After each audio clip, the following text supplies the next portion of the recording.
Here you see the most famous chicken breeder now in the USA, Adrian, Red Cliff Game Farm out from Georgia.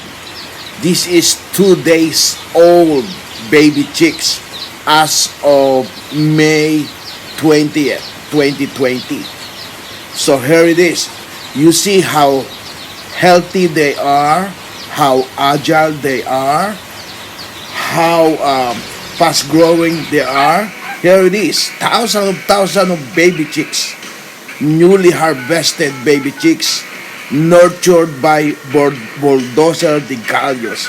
As you should see, he has very low mortality and a lot of stag and cocks coming up here, and producer of the champions.